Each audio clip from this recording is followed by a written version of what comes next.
ሽበትን ማጥፋት የምንችለው እንዴት ነው ብላችሁ የጠየቃችሁኝ፣ ሽበትን በቀላሉ ማጥፋት የምንችለው እያንዳንዱ ነገር ከውስጣችን ነው ማስተካከል የምንችለው።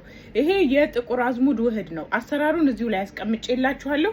በቀላሉ ሽበቱ ከስር ጥቁር እያወጣ እንዲሄድ የሚያደርግ ማክሲመም ወር ስትጠቀሙ ለውጡን ታዩታላችሁ። በነገራችሁ ላይ ጥቁር አዝሙድ ከሞት በስተቀር ለሁሉም ነገር መድኃኒት ነው።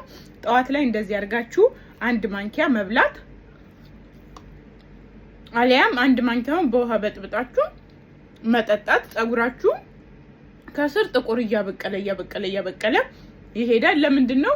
ጥቁር አዝሙድ በጣም በብዙ አይነት ማዕድን የበለጸገ ስለሆነ በጣም አይደለም ለሽበታችሁ በቀላሉ ለጤናችሁም ብዙ ጥቅም ስለምታገኙበት ተጠቀሙ። ተወዱታላችሁ። ከወደዳችሁት የዛሬ ወር በደንብ ከ2 ሳምንት በኋላ ለውጥ ታገኛላችሁ። መታችሁ ኮሜንት ላይ አስቀምጡ።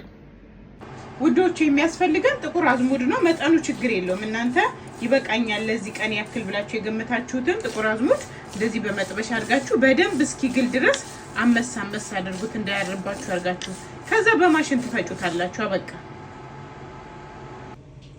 ከዛ እንደዚህ አድርጋችሁ እንፈጨዋለን። በደንብ ይፈጭ። እሺ ቤተሰብ፣ ያው በደንብ ከፈጨሁት በኋላ እንደዚህ አድርጌ ገልብጫለሁ። ከዛ ውድ ቤተሰቦቼ እንደዚህ አይነት እቃ አዘጋጁ፣ እዚህ ላይ ገልብጡት። ከዛ ምንድነው የምናደርገው? ማር ብቻ ነው የምጨምርበት። በቃ ሌላ ምንም ፕሮሰስ የለውም። ከዛ ጠዋት 1 ማንኪያ ከፈለጋችሁ 1 ማንኪያ ዝም ብሎ መብላት፣ ማር በደንብ አድርጉበት፣ በደንብ እንዲዋሃድ ማለት ነው።